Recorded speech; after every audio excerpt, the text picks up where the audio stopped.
Jacob. I'm Yuri. We're going for a drive.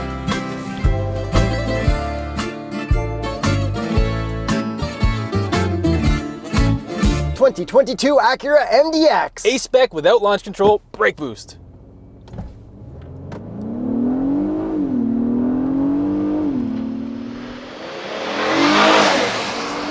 Not too quick, but very satisfying still. Horsepower and torque. 290 horsepower, 267 pound-feet of torque from a 3.5 liter V6. Whoa, V6? Yeah, dude, naturally aspirated by the air. This is the MDX, which is bigger than the RDX. This is a 3-row. Is it a cheater 3-row or is it like an actual 3-row? I don't know. Because like we kind of fit back there. Yeah, yeah. I would say this is a small 3-row. Yes, but also in this class, this is actually fairly large. The closest competitor would be the Lexus RX 350L. This has way more room. Also kind of GV80. Yep. And then XT-6 by Cadillac. Yeah, and then a couple more. Yeah. And then this is super handling all-wheel drive, which is Acura's cool thing, which is actually a real thing. These things handle really, really well. Unfortunately, or fortunately for all-wheel drive, it's snowy today and slushy. So through Cliche Corner, it was kind of just scary. Yeah, so we did drive through it earlier. You can see footage. We're not going to drive through it now because the conditions got even worse. So it's way too sketchy. But yeah, anyways. With everything off, it was like even better. Exactly. This thing handles really well. I'm in a roundabout right now. No problem going 30. But through Cliche Corner in the slush, even like it still wanted to turn around. It was more rear-wheel drive-ish than I thought it would be. Here we go. Let's just keep sending it around this roundabout. Oh yeah, the back end wants to come wants out. To go up. This is great. And you've got one traction off, or is it only one traction that can be off? There's only one traction. All right, I'm not gonna be the goon going around here. Oh yeah, this is good. And we also drove the previous generation of this MDX at the Transportation Research Facility in Ohio, which is basically like Honda's test track and other companies and stuff. But they invite all the influencers and then they take away your phone so you can't make any content. So we can't insert any clips here because but it was sick. They took away our phones. It was pretty sick and floaty through the rocks and stuff. Yeah, so it was cool. But when we did the circle skid pad, sorry, there's no footage. This is Acura's fault, not ours. And this was like 4 years ago, not now. Yeah, exactly. But it sucked because if you had to if you turned all the way, your traction would fully cut in. Yes. If you turn the wheel all the way to try to keep drifting. So it's not a good drift car, but it's a nice normal putt around SUV. This is a great car. Should we get into recalls? Yes. This car actually had a recall in the previous generation, so technically not this all-new 2022. So this does not apply to this 2022. So there was a class action lawsuit for the RDX and MDX of the previous generation, which is kind of crazy because it was stalling out on the highway and stuff like that and going into neutral. This one is not affected by that. So if you're shopping for an MDX, you should probably go to tsp.truecar.com and buy a brand new one that's not affected because this has a new 10-speed auto. Can't vouch for this yet, it is brand new, but I've got no issues with it. It shifts relatively quickly. We do have paddles. It's not shifting right now, but... And I'm gonna say allegedly because I haven't done any research on all those class action lawsuits and I actually don't know anything about them. I'm gonna put it in sport transmission. Let's see if it does it. Downshift and...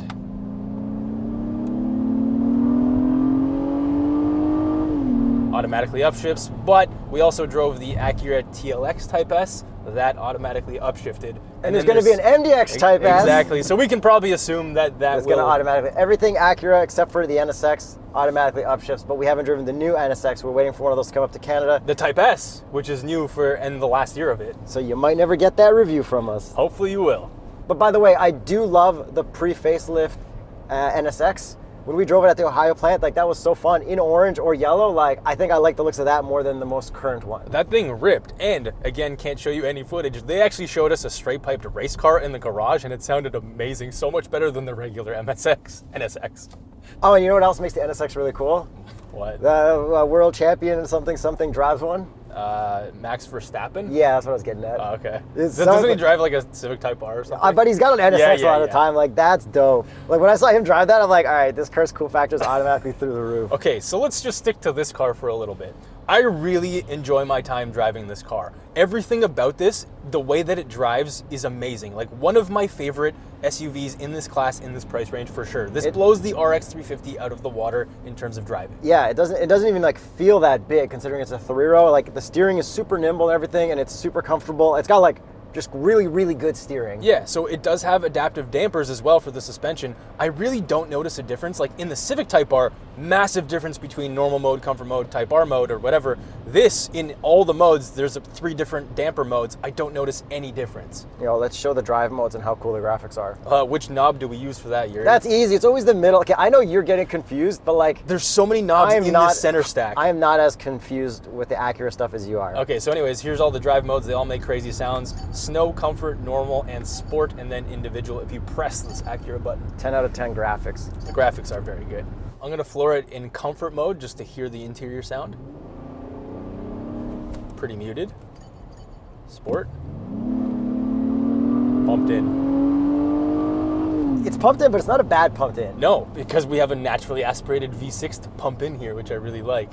And in the next generation of MDX, we're probably not going to get that. But it's only been like a year since this car has been launched anyways. This is the first year of this generation. So we're going to have it for a while. Yeah.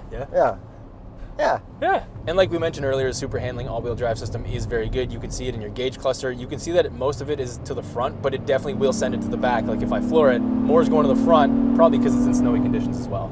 And with super handling all-wheel drive, no issues in snow getting stuck yet or anything. I drove through like a big snowbank and that was fine. You know, the one where we did the U-turn? Yep. Yeah, like, it's good for not getting stuck. No, exactly. Oh, and we're ripping it with the traction off, and it's actually fun. And I did do some donuts earlier, and it is capable of doing donuts in a parking lot. And during that big Toronto snowstorm, my stepdad drives an older RDX, and I got him some Viking Contact 7s for it because I need my family riding on my favorite winter tires. And he got through that whole snowstorm, even with old super handling all-wheel drive, just fine. Even onto my street that like wasn't getting plowed, where I was getting stuck with the STI. That's right. He was just like, no problem, I drive through. I am the plow. Because he's got an accent.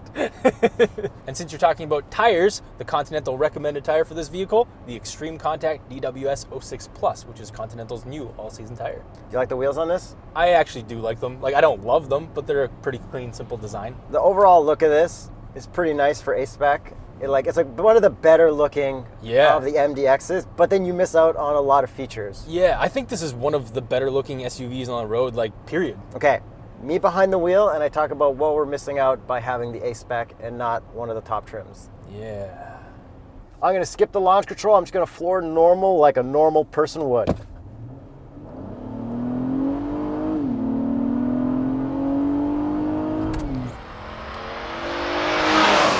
Pretty quick. Yeah, once it got going, that little transmission hesitation was a little weird at first, but it's good. But yeah, if you were just flooring it in normal day living, like you need to get on the highway or pass someone, like... Damn, what a great evasive maneuver. Man, I love my natural aspirated V6.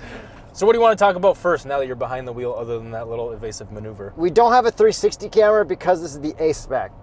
Yeah, that's weird. But in higher trims, you'll get a 360 camera. And I think I said previously, I don't think I would buy a new car if it didn't have a 360 camera. And you stand by that? I stand by that. Okay. Middle seat stuff. The middle seat in the middle row can fold down to be an armrest kind of thing, or you can take it all the way out, so it's kind of like captain's chairs and non-captain's chairs all in one. It's actually really cool that they did that, and I found a hack. You probably shouldn't do this, / 100% you shouldn't do this. If you raise that seat up and then pull it forward, you get the ultimate front center console, but the seat is completely detached, so like, do not do that. Do not do that. And then we also have built-in baby shades back there, which is pretty awesome. Peasant blockers. And above, huge moonroof. Yeah, and then in the third row, you can't see that moonroof, but there's a somewhat decent amount of room back there, sort of, I fit. And then here's a gratuitous shot of all the seats folded down at once. That's a lot of room back there, a lot more than the RX 350L if you go by the cargo capacity liters. And then moving up to the front, we've got the infotainment that is not a touchscreen. It is controlled by this trackpad. And it is, what's the term for it, where top left is top left? True Touch, I think? True Touch, unless you're in Apple CarPlay, in which case it's a sliding regular like touch trackpad. Yeah, like every other car on the road. We've been driving this for like a week, still can't really get used to it. This is like our, 5th Acura, 4th Acura, still can't get used to it. I'm sure if you owned one for a couple weeks or months, you might get used to it. It's got Tune Mix, which is cool, and one of my favorite SiriusXM features. Like, you can put all the stations in one. I am just going to comment that I am waiting for them to catch back up to Lexus, who made their screens more forward, touch and trackpad all in one. But at least we do have Android Auto, Apple CarPlay, and they are wireless as well. And then we've got a really good sound system in here. Yeah, the ELS, whatever it's called. ELS 3D, bro. Yeah, 3D. 3D, terms of the future from 1990. I kind of want 40 though. 40. What if it's 70? Whoa, I can't handle that. There's those YouTube clips that are like 70. 440 audio. Yeah, That you need to have a headset on. Yeah, those blow my mind. I'm like, holy crap, I can spatial audio or whatever. Yeah. It is literally cool mind-blowing. Do for, not like, listen to that if you've been drinking or something. It was cool for that one day that I listened to music like that and never again. Yeah. People showed me, I'm like, this is insane. And then I never listened to it again. And the rest of this interior up front, tons of gloss black, which I really do not like. But it does look luxurious. You can't deny that it does look luxurious. I never deny that it looks luxurious until it's all scratched up and you get one that's like 3 years old. Okay, all the buttons are piano black too, but there are a lot of buttons. There's a lot of buttons for climate, so I like that. We got a volume knob and a left and right tuning thing, which makes sense considering it's not a touchscreen. And the coolest part is this hand rest for using the trackpad, and then your wireless charger below that. It just feels like it's like a throttle on an airplane. Yeah, it's like on a jet. It's where your hand jetliner. It's where your hand naturally falls. It's really comfortable to drive like this. Yeah, and then I can just barely get both my elbows touching the armrests while controlling the steering wheel. How would we do it? How do we say that as a journalist? What? Piloting? Yeah, I guess so. Piloting this craft. Piloting the MDX. I don't know. There's always some ridiculous adjectives to add to it. I should look up whatever it's called. The source for piloting? Yes, the Synonyms? synonyms. Yes.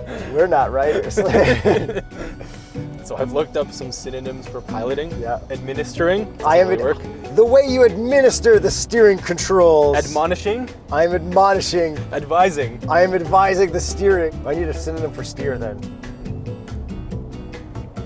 And arms. Sorry guys, this is car reviews in written form, but in a video. Wait, you want a synonym for arms? Yes. Everything needs to be. Okay, all right. Firearms. Arms. Guns? No, hand arms. Yeah, I know. Okay, it doesn't give you synonyms because it's just arms. Yeah, but is there another word for arms? No, because it's just an arm. Chest legs?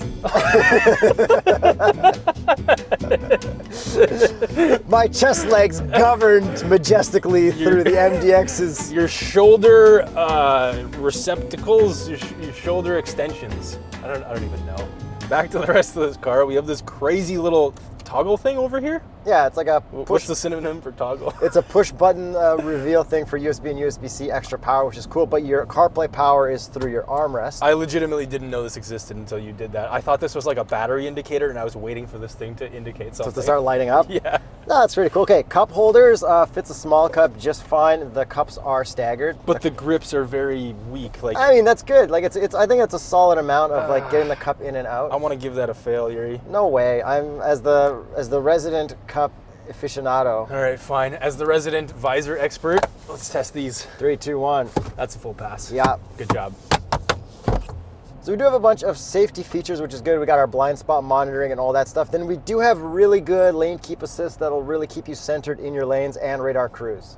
Not my favorite system, but still very, very good. Equivalent to the new Honda Civic and Accord that we recently just drove. Yeah, but after we drove those, I was driving a little bit more, and it kind of was coming at cars a little too quick. You know how the Subaru EyeSight on the Forester had the wider field of view for cars going in and out? Yeah. I feel like that actually really works well in the Forester compared to the narrower view that I think is happening in the Hondas. Okay. I always just set mine for like the minimum distance, so I'm just on everybody's bumper, so I like that. Yeah. Nobody's getting in front of me. Okay. I dare you. Up here we have 2 very comfortable seats that are powered and both have presets on both sides. Yeah, very, very comfortable seats, decently bolstered, and they're not full leather, so you're actually like, you don't slide around in them at all. Heated and ventilated, and then we've got an auto button so we can just go based off the temperature outside, which is I love that. very cool to have. I think the Lexus also had that as well.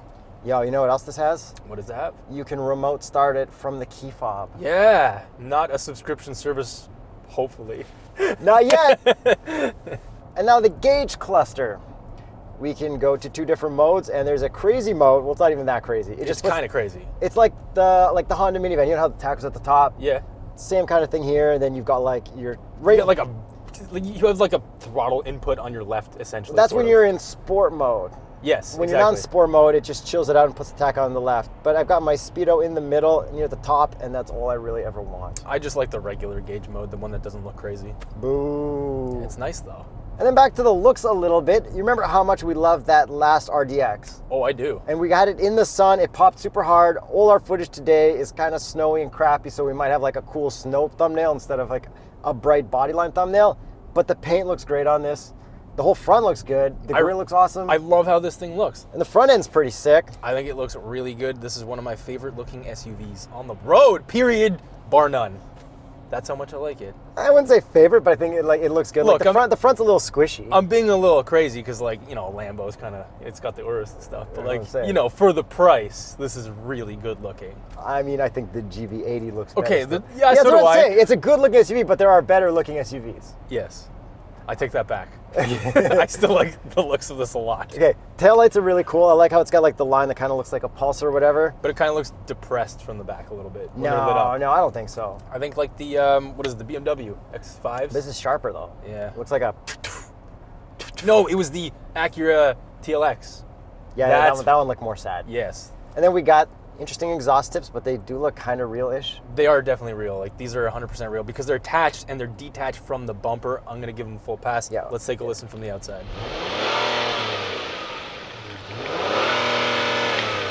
Yeah, I was going to say V6. Might as well hear what it sounds like. Exactly.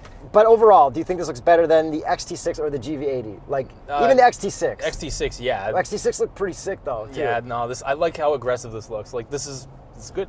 I think I'd like the XT6 a little more, but I think I like this more than non-luxury-ish brand. Like, this looks cooler than a Pilot. And I think with the last of the looks out of the way, it's time we get to the price. This one is $66,050. Canadian. Which is a pretty good price.